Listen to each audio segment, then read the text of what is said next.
Hey, WoHos. We have another bonus episode this week. Filmmaker Stefan MacDonald-Labelle joined me to have a ramble about one of my favorite movies to watch about this time of year, We Are Still Here.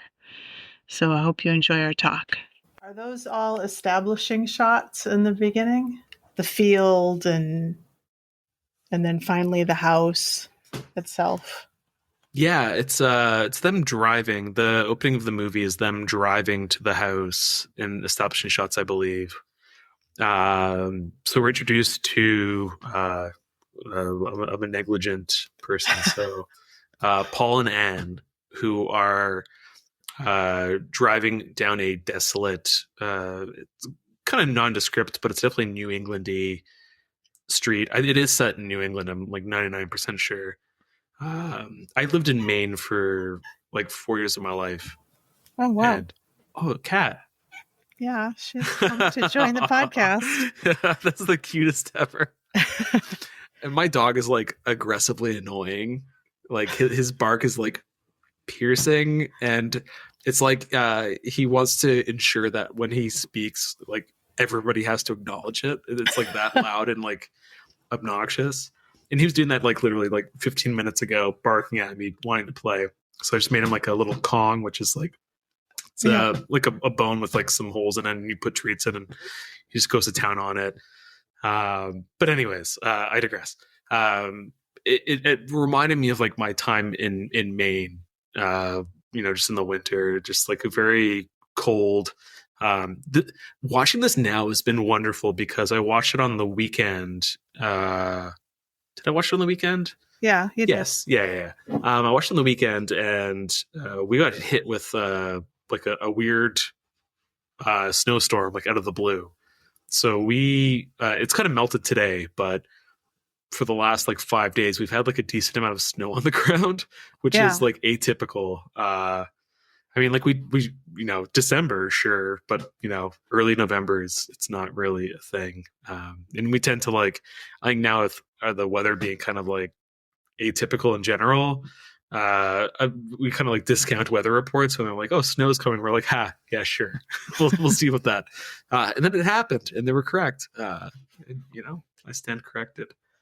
Yeah, the snow it looks like snow. It sounds like snow. Yeah. And it looks really cold in some of those shots. Yes, very much so. So Barbara Crampton, absolute legend, wonderful person. She plays Anne, the wife. It's clear from the way that she's playing this character that her acting in this is wonderful. She just looks haunted the whole way through.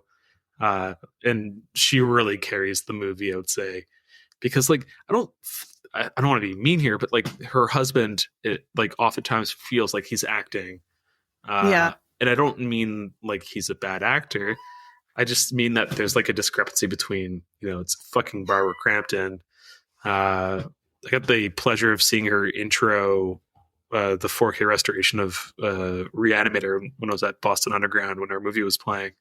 Oh, and wow. It was so wonderful. And she seems like a great person. And, I'm stoked that, I guess, Adam Wingard brought her out of retirement and she's back. So, yeah, she's definitely having a moment. Yeah. I'm glad she's acting because, she clearly communicates that her character's like going through something at this point. And, what was I going to say? For a movie that deals with grief, this isn't obnoxious. I'll put it that way. This is made in 2015, so it was before the kind of, or maybe like at the start of the glut of horror must deal with grief movement, I suppose. Yeah, I'm not saying movies shouldn't have grief in them, but it's we've had a lot. I mean, got a lot now. Yeah, after Hereditary, and I know Bring Her Back, which I haven't seen yet. The director's previous movie. Yeah. Bring Her Back is like kind of annoying, I find, because it exists at like the nexus. Did you say you've seen that or not? No, I know. I haven't seen it yet. This isn't a spoiler by any means. It's pretty clear from the outset that it's two different parties. It's like the nexus of grief. It's two grieving parties meeting through a confluence of events, and because of that, I question whether or not I would have viewed this movie as I give it like 3 stars, kind of like an average, middle of the road. Like, oh, the acting's great, but something's just like missing with the movie, and I'm like curious if it's literally the fact that horror movies have just been inundating us with grief for so long that I'm just like, I'm sick of it, man. Just give me something like new. We don't. There's so many horrors in the world that exist beyond grief. Yeah, I think this is an interesting one, and I definitely want to talk to you about like what is exactly going on with the dead son and the family members. Yes, I'm not really sure I get it all, but I totally agree with you that Barbara Crampton is carrying this film. Oh yeah, she's hard of carrying this movie. I'm not sure when it's revealed, but they've lost their son Bobby, and that's so Paul and Anne are grieving the loss of their child, who died. Did they say? Yeah, 2 months ago. It's a car crash, right? Car crash, yeah. Yeah. Okay, cool. And they're relocating to a New England home, which, I mean, if you drive through New England in general, I've spent a little bit of time this year, and every home just looks like it is absolutely haunted. Like they've been around for so long. The house that I'm in was built in 1915, and somebody's died in it for sure. We know of one person at least. So it feels like, there's. I think if we had a ghost, I don't believe in ghosts. I've never experienced anything to suggest that there are ghosts. I feel though the ghost here would be a pleasurable ghost, because I think they just like we don't want to change anything in this house. We're cool. Mm-hmm. We're just having a good time and trying to live. And I think they'd be like, thank you for not painting our brick the dark gray, dark gray gentrification color. Yeah. They should just call it gentrification. So is that a thing in your area as well? They just like either paint a building dark gray and they're like, and we're gonna sell it now for like $100,000 more.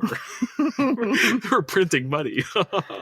Yeah, my old neighborhood, I was renting a house there, and I had to move out because I wanted to buy a house, and I couldn't afford it in that neighborhood. Yeah, because people just like buy houses and flip them, and they all look the same. Yeah.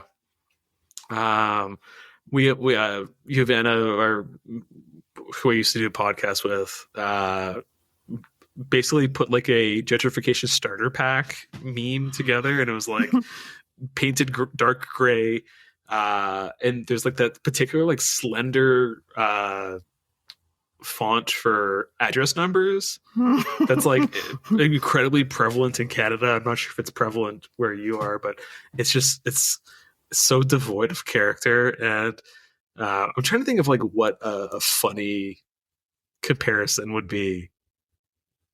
It's just like, I don't know. It just feels like a imposter home. You've created an imposter in the neighborhood somehow. It doesn't belong. And thankfully, I think the housing market in Canada is currently tanking. I think it's hard to sell houses now. I think people are realizing that the costs are just like obscene.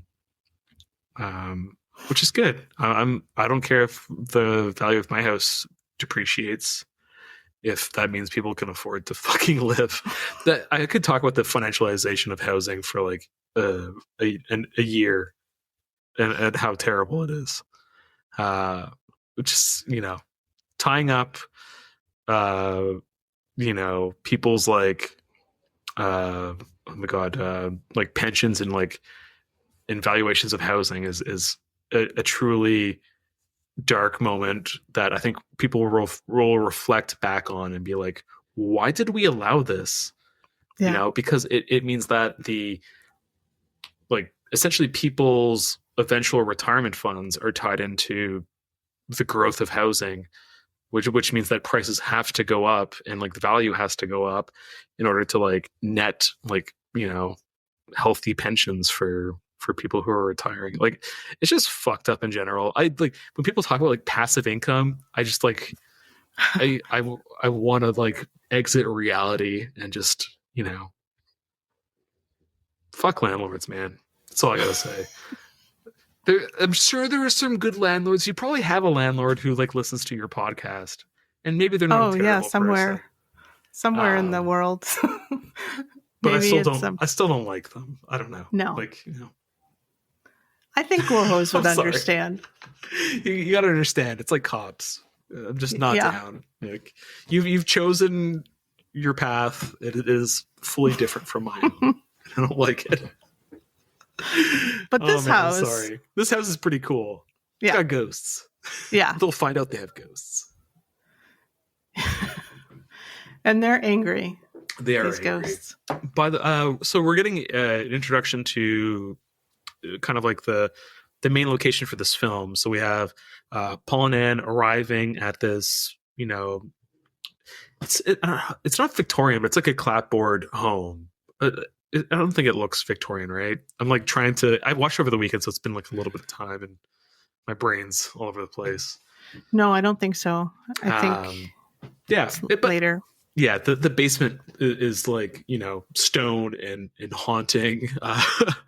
Our basement is also pretty creepy, but it still doesn't even look nearly as old as the basement of this home. Basement will become more prevalent as we continue on in the story. But I do want to get to the title card for this movie, which does arrive quite late, which I appreciate. Mm-hmm. I think that a title card should just like hit when it makes the most sense. And I think it's at the their first evening. They're sitting down and they're on the couch and the camera just kind of like drifts past them. And I love that it doesn't feel like a gimbal. Like it doesn't even feel like a steady cam. Like it has like a little bit more movement, but it's more controlled than you typically see with like handheld photography. So I'm not sure exactly what was used. Maybe it's just like a kind of like a rockier steady cam. I'm not sure, but it just has like a cool movement to it. And we drift off and we go into the hallway and there's a photo of their late son, Bobby. And it just like falls down, pushed by some, you know, ethereal hand. And we smash cut to the title, "We Are Still Here." I think that's great. I think it looks great. Me too.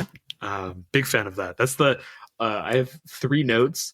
That's one of them. Just because, like, I don't like this movie doesn't have like. I don't mean this in like a negative way. It just doesn't have a lot that I'm like, ooh, I want to talk about this. Well, I wanted to ask you. Just enjoy it.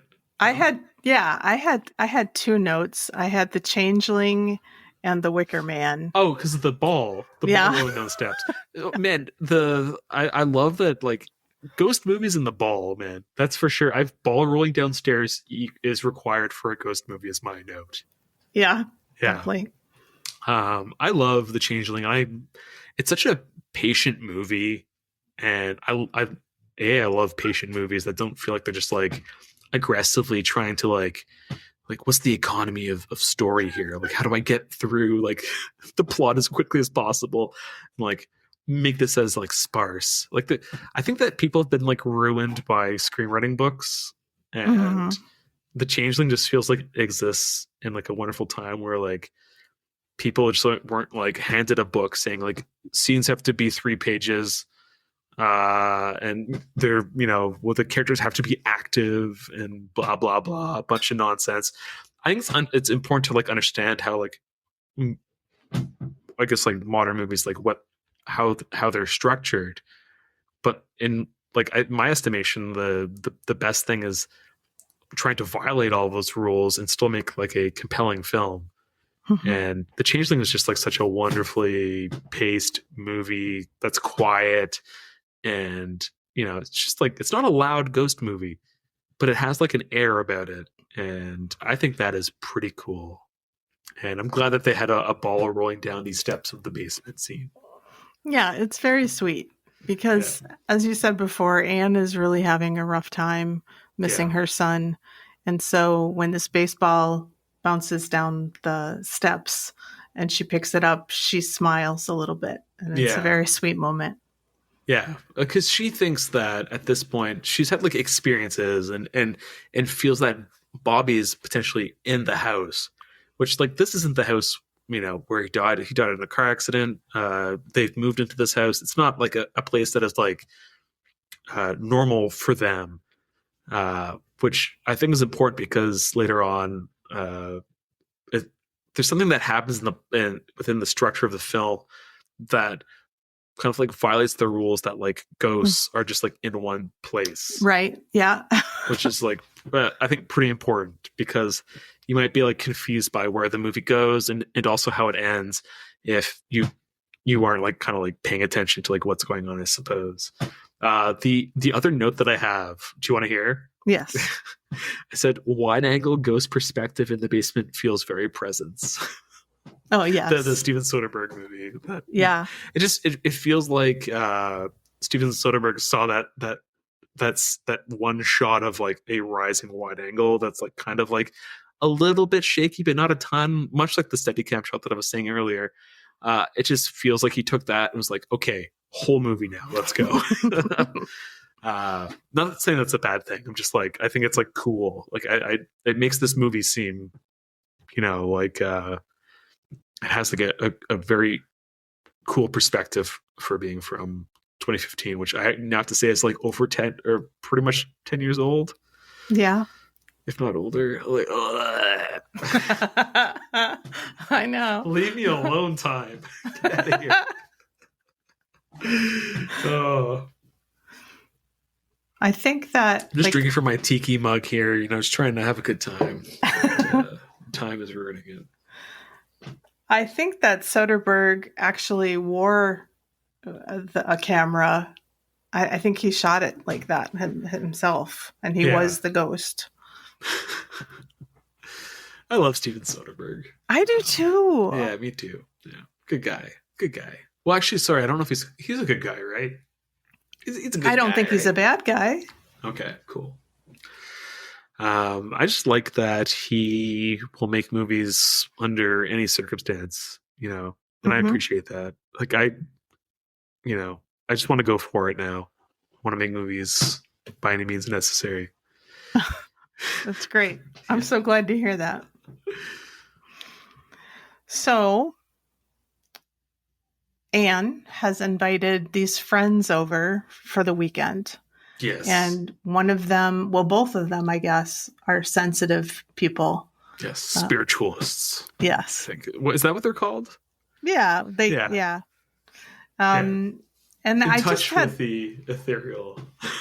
I just had a slight issue with the age difference between Barbara Crampton and her friend, who apparently has adult children. But so minor quibble. So we have the absolutely legendary Larry Fessenden playing Jacob Lewis, who's the husband. Then we have May Lewis, played by Lisa Marie. Larry Fessenden, he directs a bunch of stuff. He has Glass Eye Picks, which is like fostered, like Ty West. He's done like Kelly Reichardt movies, like across the board. Absolute legend. Would high five if I ever had the chance to meet him. Would love to cast him in something. He directed Habit, which is like one of my favorite movies. Have you seen that or no? I don't think so. It's A+, like gross urban alcoholism as vampirism movie. Very good stuff. Highly recommend. I think it just got a release, so I think Vinegar Syndrome or one of their partner labels is doing either they're releasing Glass Eye Picks or releases or something, but they're doing like Larry Fessenden, I think double feature releases, and there's Habit and something else as one of the releases, and I would implore everybody to pick it up and watch it, because you don't need to see it to buy it, because you'll want to rewatch it. It's so good. Very cool DIY movie. Anyways, that's my Larry Fassenden pitch. He has done a lot for indie filmmaking, and respect where it's due. So they are for sure too old to have what look like a 30-year-old son and his 30-year-old girlfriend. Yes. Coming up. Right. So here's my one quibble with this movie. In addition to that, casting with no money is challenging. And I think the director, Ted Kagan, I think this is his first movie, ? First feature? I'm not sure. I think it might be. And you're kind of like learning the casting process, I'm sure. So maybe there's like a chance that, you're a little bit green and like you're working with what you got, and I understand that. However, I don't think they're important to the plot of the movie. Like, I don't think we need them at all. I think they're gone, and the movie might be better for it. Probably get the runtime. Their only importance is, so we have the they arrive when they're out already. So right. The Lewises and Paul and Ann are, I think that's when they go to the pub where they meet bartender Maddie, who becomes more important later on. I think they're at the bar when the kids arrive. Right. And the son goes down to the basement, and I don't remember what his motivation is for going to the basement, to be honest. I think he hears something. He hears something, yeah. Yeah. It becomes like that. Hearing something from the basement is a common thing throughout the course of this movie. Yes. But he goes down and he's like, "Oh, it feels really warm down here." And we didn't mention it, but there's a scene with like somebody who comes to the Paul and Anne have already like remarked on how hot it is in the basement, so they get somebody to come check the furnace, and he's like gets freaked out of his mind and leaves. So it being incredibly hot in the basement, something that's already been like quite well established. And so the kid is like in the basement, and it's like, oh, it's so hot down here, and he's like looking up at his girlfriend, and she looks crestfallen or ashen, like very worried about like something that's like in the basement. He's like, what's wrong? And the ghosts have this kind of like wonderfully charred aesthetic, I guess. Mm-hmm. They look like they're like, ash bodied, crackled skin, embers coming off of them. It grabs him, and the girlfriend races out of the house. It drives away, and as she's driving away, she checks the mirror, and of course, there's one of them in the back seat, and it thrusts its like arm through her. All this to say that it does establish the fact that these ghosts aren't like trapped in the home. Like right. they can exist in like different capacities. Not in different capacities, sorry, just that they can like move away from the home and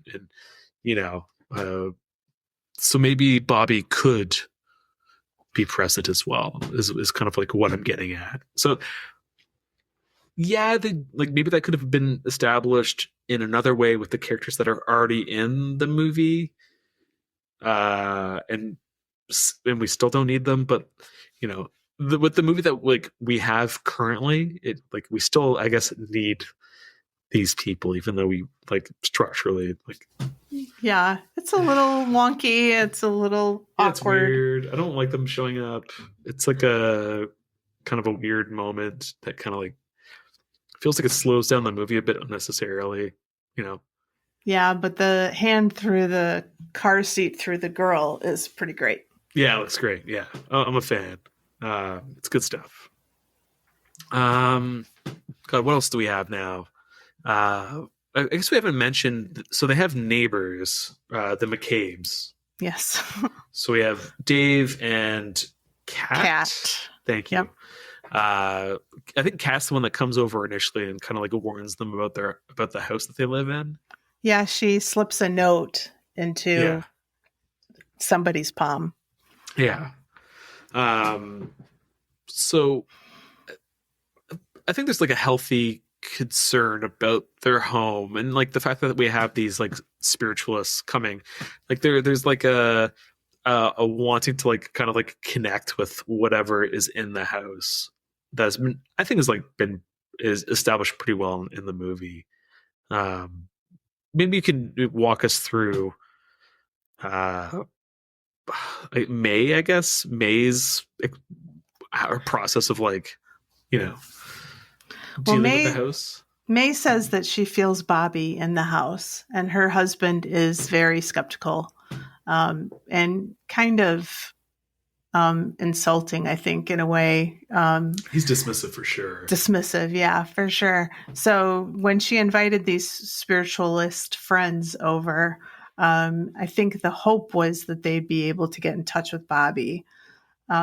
But after the women go to the grocery store, Larry Fassenden and the husband stay back and have a seance. I think it's all right. So I think that's like quite funny because they're setting up. They're like, no seances while we're gone, Right. but like done very like seriously, and like actually no fucking seances.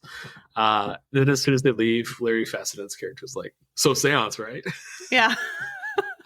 and Paul's like reticent to do it, which is funny because he's like been like quite diminutive towards his partner about the whole thing. So the fact that he's like, but like, should we actually do it, kind of just makes him look even more like a dick. Like he's been dismissive, not because he doesn't believe his wife Anne, but that like he's afraid of like what that means almost.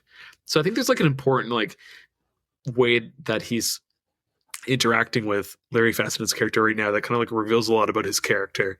Like he's trying to seem cool, like he's like, ghosts are fucking dumb, man, but he understands like this could be potentially dangerous, and I just like I don't know how to talk to my son since something awful happened that like I'm unwilling to. My dog is barking. Yeah, it's okay. Unwilling to like acknowledge, I suppose. Like you couldn't help him from getting like into a car accident. Like there's something maybe like paternal that he's like refusing to acknowledge, and you know, I don't know. Yeah. Maybe this wasn't even intended. I'm just placing meaning on something that was a nothing in the script. I don't know. I think it's okay because it is a little bit confusing, you know, his reaction. You know, because at first he's like, do you really think we should do this? And then he's fine. He jumps right in. They do have a seance and it goes very poorly. Oh, it's very scary. But one of the highlights of the film. Yeah, I agree.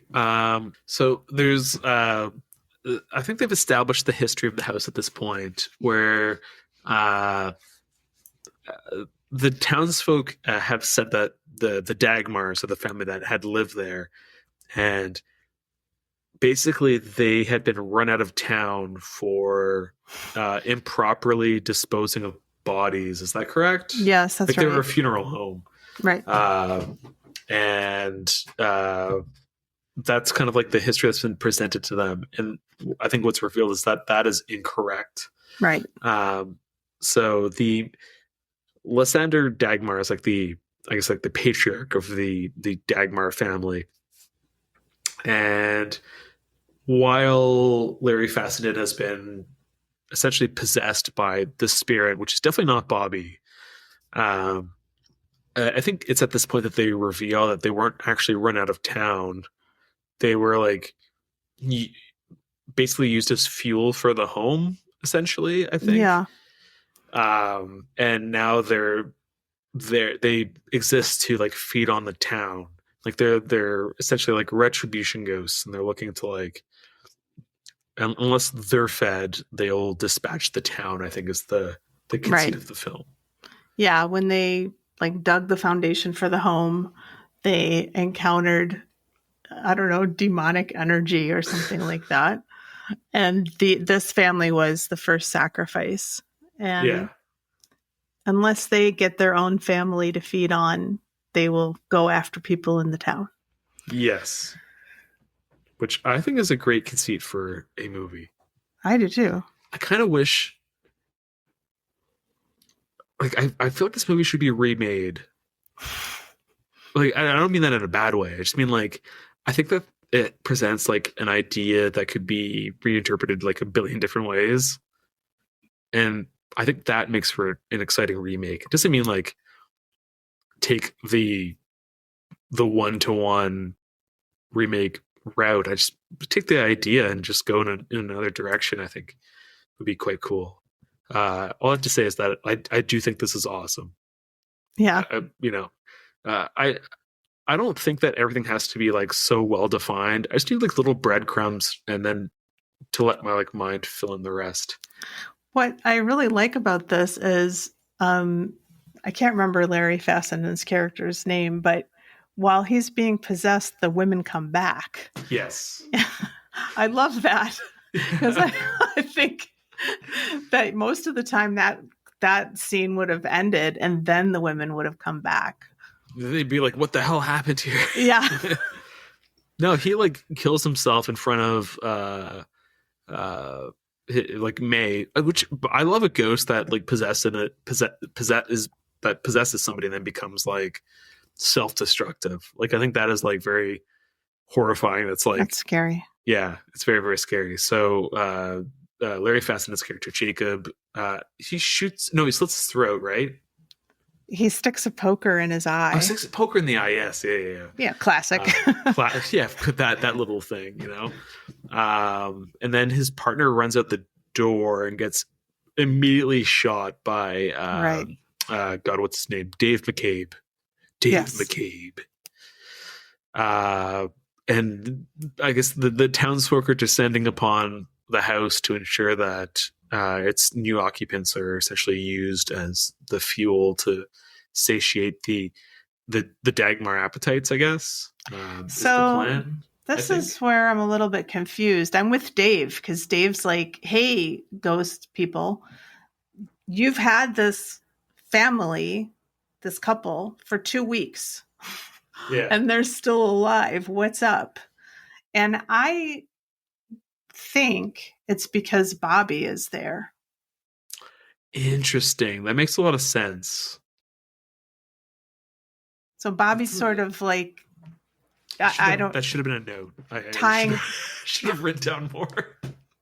Tying them all together. Not Dave. Dave's got to go. Yeah, Dave's got to go. Yeah. No, that makes sense. That they experience like haunting elements, and like maybe it was Bobby that smashed his own photo to suggest that he is there, which could have been like, as the movie goes on, you could think that like, oh no, the whatever force exists within the house is trying to tell them that they aren't welcome, when in reality Bobby's been there all along and has been kind of like saving them potentially. Yeah, I think that's a great idea. That makes a lot of sense. It would be cool. This is a good movie. I love. I watch it every year, and I was telling you before, I forget it in the whole year that it takes to come back to it, and so it's like fresh every time. So I love it. Well, I mean, like, so we're off mic when I was talking about my dad, right? Or were we on mic? Okay, so it felt like very cathartic to watch this right now. Like it just felt like the right movie to watch at the right time. I we're off mic also when I said that it snowed an insane amount of like off season, right?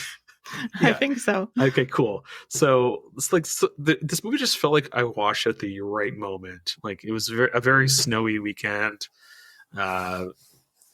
Dealing with the prospect of a family member whose health is failing. It's everything is like perfect.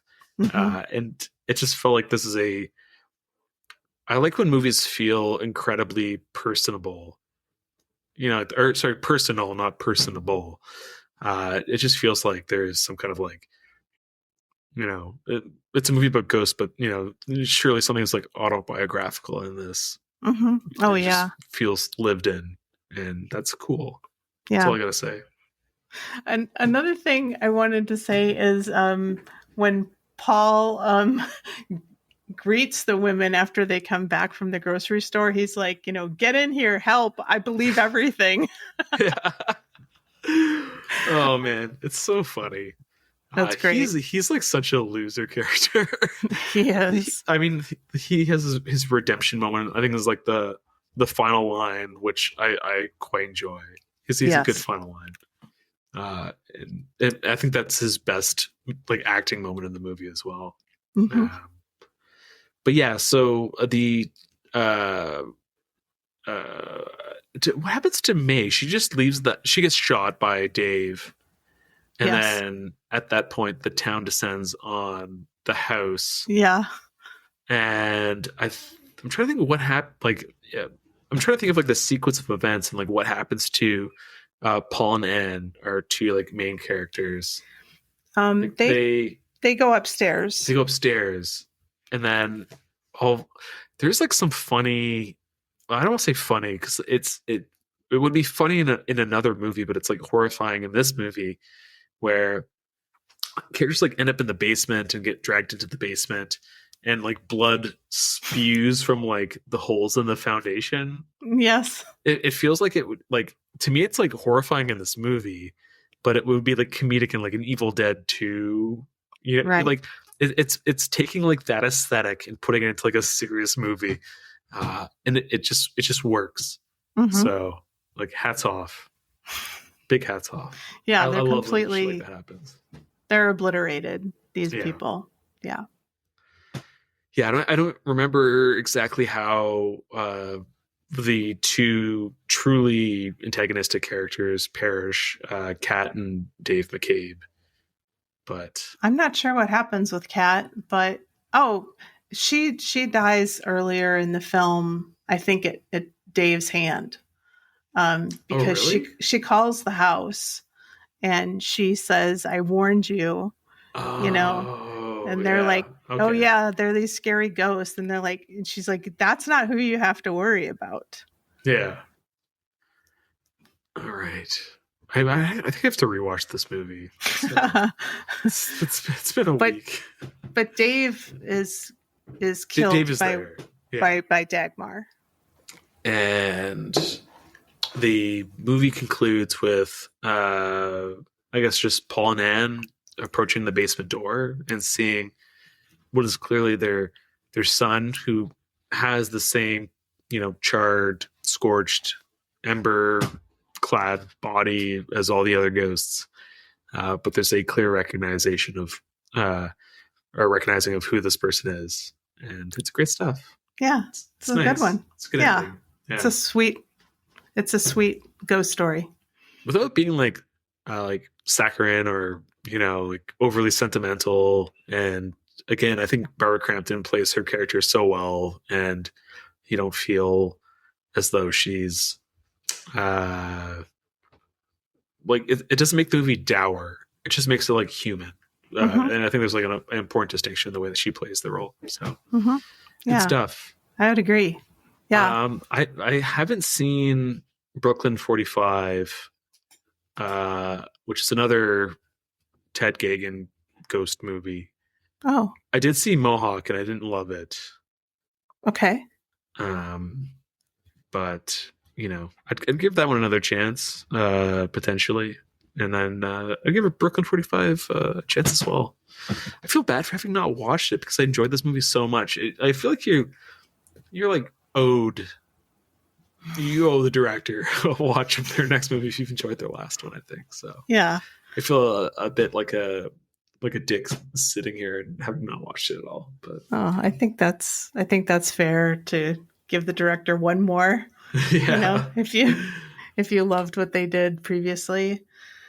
I wanted to seeing story by credits for Satanic Panic, which was not enjoyable for me. Oh man, is this like a flash in the pan movie? Do they have no other good movie? I'm like worried now. I don't know. Yeah. Oh man. Brooklyn 45 has a good score on IMDb, which is a notoriously shitty place for scoring movies. So I think it's rated higher than We Are Still Here. So Oh, wow. Yeah. yeah. There are some people who don't like We Are Still Here, but those people are obviously wrong. Yeah, I completely agree. This movie has like the perfect kind of rough around the edges vibe. Like I don't mean that in like a bad way at all. Like I was rewatching, in my opinion, a Canadian classic, Roadkill by. Oh my god, I'm forgetting the director's name, and I feel like an absolute idiot for not knowing right now. But stars Don McKellar. It's like a road movie about somebody who works for a record label trying to track down a lost band who disappeared on tour. And it has like, I want to say it's Bruce McDonald. I think it is Bruce McDonald. And is it Bruce McDonald? I'm going to look it up so I don't feel okay. like I'm feeding the incorrect information. But it has like a similar vibe where I looked up his other movie instead of I can't find it because everybody's like there's like a billion movies called this. Oh, is it 2011? No, it's okay. like 19. I'm just gonna look it up. It's probably the lowest thing on IMDb because why is this so hard to find? It is Bruce McDonald. It's 1989. Okay. I'd recommend it. I think it's really, really cool. The acting doesn't feel perfect, and I don't care. That doesn't really bother you, right, Stefan? No, like I'm like keep it rough around the edges, and like looks kind of like when things are like too manicured, I get really annoyed. And it doesn't feel like that, and it's just like it's a happy watch. And anyways, the point is like I think that this movie has a similar kind of, the acting's not perfect and the camera isn't always perfect, and I don't care. It somehow makes it more enjoyable. I don't know. Yeah, that's just me. I think that like the advent of endless like digital manipulation to perfect things, and just like there's like a digital aesthetic that a lot of things have nowadays that it just looks too perfect. Just like have some warts, like have the movie be like a person. They have scars, they have like the imperfections are what can distinguish us, not define us, but yeah, absolutely. I'm down with all that stuff. So make your weird movies with actors that aren't maybe I don't know, like Keke Palmer or I'm just thinking of like professional actors. That was an appointed comment at Keke Palmer, who I love. I think is great. Yeah. You know what I mean? Like, yeah, Hollywood actors, I guess. Just make movies with what you have and who you have, and that's cool. Yeah, I like that too. All right. Well, thank you so much for having this conversation with me today about my pleasure. We Are Still Here. Yay.